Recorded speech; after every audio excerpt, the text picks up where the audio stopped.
Jadi pada malam itu ia sedang tidur. Sang suami kerja shift malam. Ya, sang istri ini sedang tidur ya. Sang istri ini tiba-tiba tertindih oleh nenek-nenek yang wajahnya itu sangat menyeramkan. Sang istri ini sadar kalau ia tuh seperti ditindih nenek-nenek.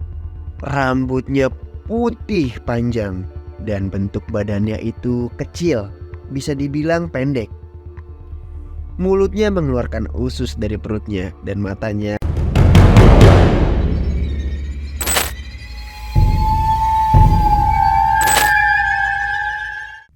Assalamualaikum warahmatullahi wabarakatuh.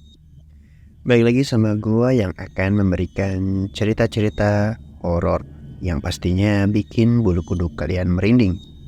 Ya, jangan dipikirkan dan jangan dirasakan, karena mereka akan datang.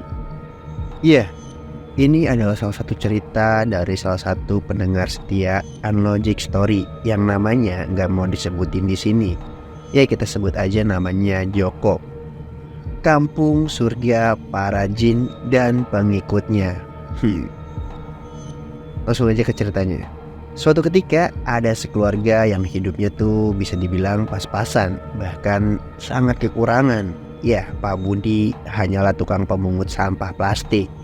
Bisa dibilang juga dia adalah orang yang selalu mengitar untuk mencari barang bekas pakai gerobak gitu, beserta anaknya yang dia selalu bawa.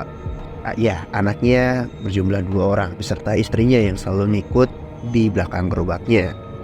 Semua anaknya adalah laki-laki. Hampir setiap hari ia merasakan kekurangan, bahkan sering meminta nasi bekas pada tetangganya hanya untuk diolah lagi, entah dibuat kerupuk ataupun sebagainya.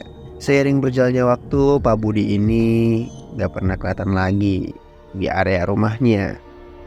Ya, yang terlihat hanyalah istri dan anaknya aja nih yang masih suka kelihatan untuk memungut barang bekas sampah plastik seperti botol, gelas, dan sebagainya yang bisa diolah lagi. Singkat cerita, setelah 6 bulan lamanya, Pak Budi datang dengan tampilan yang berbeda nih. Bisa dibilang sekarang ia berpenampilan rapih lah, dengan membawa beberapa tas di tangannya. Ia sekarang memiliki uang yang cukup lumayan banyak nih selama 6 bulan ia menghilang. Pak Budi ini berencana menyewa ruko untuk dijadikan sebuah bengkel motor. Dan sang istri dan anaknya pun heran, Pak Budi mendapatkan duit yang banyak ini dari mana? Tanpa ada rasa curiga yang berlebih, sang istri akhirnya mengikuti kemauan Pak Budi. Dan istri dan anaknya itu tidak memulung lagi. Pak Budi sekarang hanya menjadi bos di bengkelnya itu. Sekarang Pak Budi hanya mengatur uangnya di bengkel itu. Ya, bengkel itu seiring berjalannya waktu sangat ramai. Bahkan kalau ada orang yang mau servis, pasti harus selalu nunggu berjam-jam. Dan yang paling parahnya lagi, sampai ada yang diinap gitu motornya, karena saking percayanya sama bengkel Pak Budi ini. Semakin ramai bengkel ini, Pak Budi mencari karyawan untuk jadi mekanik. Nah, ketika bengkel ini sudah berjalan lancar, akhirnya ruko ini pun dibeli nih sama Pak Budi. Jadi ruko ini udah menjadi milik pribadinya Pak Budi. Dan Pak Budi udah gak tinggal di kontrakan jelek lagi yang waktu itu dia pertama kali tinggal. Sekarang ia sudah punya rumah. Ya, meski gak terlalu besar rumahnya. Nah, singkat cerita, 1 tahun berjalan, bengkel semakin besar. Pak Budi pun membeli sebuah tanah untuk dijadikan sebuah kontrakan. Ya, kini kontrakannya bisa dibilang sudah ada 10 pintu. Sangat jarang nih Pak Budi terlihat hidup penuh dengan kemewahan gitu di badannya. Dia memakai baju yang sederhana, tak seperti orang-orang pada umumnya. Tapi kalau untuk harta benda, wah ini sih gila banget. Dia memiliki mobil yang bisa terbilang cukup mahal, yaitu mobil Alphard. Rumah dan kontrakannya benar-benar banyak banget. ini kejadian aneh mulai terasa. Setelah beberapa tahun berjalan, ada salah satu mekanik motor yang tiba-tiba meninggal mendadak setelah ia makan siang. Salah satu warga menceritakan bahwa Yudi, sang mekanik ini, sebelumnya masih sehat dan tidak ada riwayat sakit. Dia bisa dibilang masih muda karena usianya baru 38 tahun. Yudi meninggal ketika sedang posisi kerja nih. Meninggalnya tuh aneh. Jadi sebelum meninggal ia melihat di sekeliling areanya seperti kayak ada orang yang menakut-nakutinya. Setelah itu barulah dia kejang-kejang dan meninggal. Sungguh misterius. Selang 2 bulan kemudian, kejadian yang sama pun terjadi di bengkel Pak Budi. Ya, Santoso, sang mekanik cadangan yang baru masuk 1 bulan ini, kini meninggal dunia setelah pulang dari bengkel. Ketika ia ingin pulang, tiba-tiba ia seperti kayak orang diserang dengan makhluk yang tidak kasat mata. Ia sempat lari nih, meminta tolong kepada warga sekitar hingga berteriak-teriak. Ketika ia lari, ia berputar-putar melihat di sekitar seperti ada orang yang mengitarinya gitu. Akhirnya ia tak sadarkan diri. Ketika beberapa menit kemudian ia meninggal dan mengeluarkan darah dari kupingnya. Sungguh tidak masuk akal. Orang yang tadinya sehat kini tiba-tiba meninggal dunia. Ya, kecurigaan warga sekitar terhadap Pak Budi terkait pemujaan setan nih. Warga curiga sama Pak Budi karena hampir sering kematian yang aneh itu terjadi di bengkelnya Pak Budi. Ada salah satu warga yang menunjuk kalau Pak Budi itu bersekutu dengan setan hingga memakan tumbal. Tapi setelah diselidiki, emang gak ada cukup bukti kalau Pak Budi itu bersekutu dengan iblis. Pak Budi semakin hari semakin kaya, dan bisa dibilang semua orang yang dulunya gak peduli atau mengesampingkan dia, kini orang-orang sangat menghargai dia. Ada salah satu orang yang gak dikenal minta kerjaan sama Pak Budi. Akhirnya dikasih kerjaan sama Pak Budi untuk jagain kontrakan. Bisa dibilang jadi penagih uang kontrakan bulanan.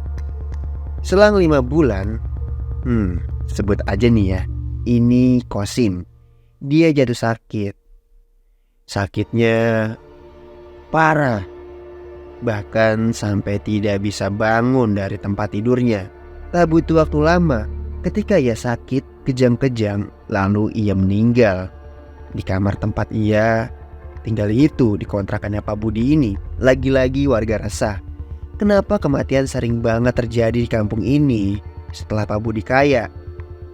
Kampung ini semakin banyak kematian, semua selalu dihubungkan dengan pemujaan setan. Tapi tak pernah ditemukan satu bukti pun kalau Pak Budi ini adalah pemuja setan. Orang-orang malah berdatangan ke Pak Budi. Banyak orang yang datang ke rumah Pak Budi. Tapi orang-orang ini bukan dari kampung ini. Ia ingin berguru katanya, atau meminta berkah. Tapi bener aja, ketika ia datang ke Pak Budi, ada beberapa orang yang meminta kerjaan. Setelah datang dari sana, ia langsung diterima di tempat kerja yang dia inginkan. Ada juga ketika orang belum memiliki anak, ia meminta berkah sama Pak Budi ini, dan hasilnya bener aja. Ia dikasih keturunan setelah meminta permohonan sama Pak Budi. Hampir 90% orang yang datang ke sana doanya pasti terkabulkan. Justru orang yang menghujat Pak Budi yang tadinya resah malah meminta bantuan. Tiap orang tuh punya cerita masing-masing. Ada yang bercerita seperti ini. Ketika orang tinggal di kontrakannya Pak Budi, itu rezekinya selalu dilimpahkan. Yang menarik adalah ketika orang yang ngontrak di sana selalu rezekinya melimpah. Pokoknya dimudahkan gitu. Bahkan orang-orang yang kerja di sana itu bukan orang yang biasa seperti buruh toko, pedagang, kan orang-orang yang disampingkan. Tapi yang tinggal di sana itu adalah orang-orang seperti staf pejabat, seperti orang-orang yang bisnismen dan sebagainya, pengusaha ataupun orang-orang startup. Jadi mereka rela tinggal di tempat yang kumuh. Tapi soal karir berjalan mulus. Mobil punya, barang branded. Bisa dibilang kehidupannya sangat makmur, tapi untuk tinggal bisa dibilang ini kumuh banget gitu. Kontrakannya itu kumuh, kontrakan petakan, 3 petakan. Kontrakannya Pak Budi terus bertambah. Hampir setiap tahun kontrakannya Pak Budi selalu dibangun. Ada yang tingkat, bahkan ada yang dibangun dari nol. Jadi tanah yang kosong di sana selalu dibeli sama Pak Budi untuk dijadikan kontrakan. Semua orang semakin tak suka sama Pak Budi nih, warga asli situ. Iya. Jadi di situ ada kontrakan khusus untuk remaja, di mana kontrakan itu sangatlah bebas karena digabung gitu cowok sama cewek. Bisa dibilang kontrakan maksiat lah. Nah, ini adalah salah satu pengalaman satu keluarga yang dihantui makhluk gaib di kontrakannya Pak Budi. Jadi ada salah satu pendatang baru gitu dari luar kampung. Ia ngontrak lah di kontrakannya Pak Budi. Mereka adalah pasangan suami istri. Ketika ia tinggal 1 minggu, hari Minggu pertama nih banyak banget gangguan makhluk halus di kontrakan itu. Jadi pada malam itu ia sedang tidur. Sang suami kerja shift malam. Ya, sang istri ini sedang tidur ya. Sang istri ini tiba-tiba tertindih oleh nenek-nenek yang wajahnya itu sangat menyeramkan. Sang istri ini sadar kalau ia tuh seperti ditindih nenek-nenek. Rambutnya putih panjang dan bentuk badannya itu kecil, bisa dibilang pendek. Mulutnya mengeluarkan usus dari perutnya dan matanya merah, kupingnya lancip ke atas. Sang istri tak bisa berbuat apa-apa. Dibuat kaku nih oleh sang nenek itu. Ia meminta tolong dari mulutnya, tapi naas, mulutnya terkunci dan tak bisa mengucapkan apa-apa. Akhirnya si istri ini memejamkan mata dan membaca doa-doa suci Al-Quran. Terus menerus ia baca di dalam hati. Dan akhirnya sang istri pun terbangun. Ternyata ia itu mengalami rep-repan. Lalu ia langsung mengambil air wudhu dan sholat malam. Ketika sang suami pulang kerja, sang istri ini menceritakan apa yang dilihat semalam. Ya, nenek-nenek itu. Sang suami pun menceritakan ke istri kalau ia pun juga pernah melihat sosok nenek tua yang sangat menyeramkan. Ia ada di dapur, sedang berdiri memegang tongkat. Tapi sang suami tak mau berpikir yang aneh-aneh. Setelah sang suami berkonsultasi dengan saudaranya, ternyata benar adanya. Ya, ada yang melakukan pesugihan di sekitar area rumahnya. Namun sang saudara ini tak mau spesifikasi memberitahu siapa pelakunya. Tak hanya itu, ia juga menjual segala jenis jin, tapi bayarannya bukan uang. Lantas bayarannya itu adalah manusia atau janin. Simpang siur cerita Pak Budi ini adalah penjual jin. Banyak yang menebak kalau Pak Budi ini bukan pengusaha biasa, tapi pengusaha gaib. Pak Budi ini semakin banyak pengikutnya nih, meski orang-orang tahu resikonya sangat bahaya. Setiap hari rumahnya Pak Budi selalu didatangi orang-orang yang meminta berkah. Padahal mereka tahu kalau itu jalan yang salah. Mereka percaya dengan cara yang instan akan membuat mereka bahagia. Bisa dibilang tempat ini adalah tempat apes bagi orang-orang yang bertakwa. Namun tak seindah dengan Mas Alif. Ya, ia adalah ustadz yang mengontrak di rumahnya Pak Budi. Setiap malam ia selalu perang dengan makhluk gaib. Dan porenya Pak Ustadz ini selalu dihantui dan ditakut-takuti oleh makhluk gaib ini. Ya, Istrinya sedang masak di siang hari.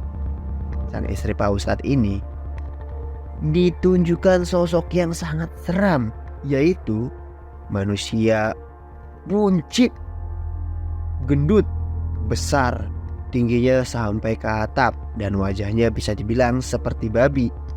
Kulitnya hitam dan bercaling panjang. Sang istri langsung teriak histeris, dibantulah oleh warga sekitar. Akhirnya sang istri pun jatuh sakit. Pak Ustadz yang tak bisa melawan makhluk-makhluk gaib ini, akhirnya ia memilih untuk pindah dari kampung situ. Ya, tempat ini adalah tempat surga buat para pengikutnya, yaitu iblis. Jadi bisa dibilang orang yang ingin bermaksiat dan penuh kebebasan hidup di kampung ini sangatlah mendukung. Tapi waktu hidupnya tidak akan lama, karena akan buat tumbal. Cepat atau lambat pasti ia akan mati. Pak Budi sampai sekarang masih aja kaya raya, dan tidak ada yang bisa membuktikan kalau Pak Budi ini adalah pemuja setan. Pak Budi sampai sekarang ya hidupnya semakin kaya raya. Belum tahu ada lagi cerita apa dari Pak Budi ini, dan itu adalah sepenggal cerita dari beberapa narasumber. Ketika ada salah kata ataupun salah pengucapan di cerita ini, mohon maaf bila ada kekurangan ataupun yang lainnya.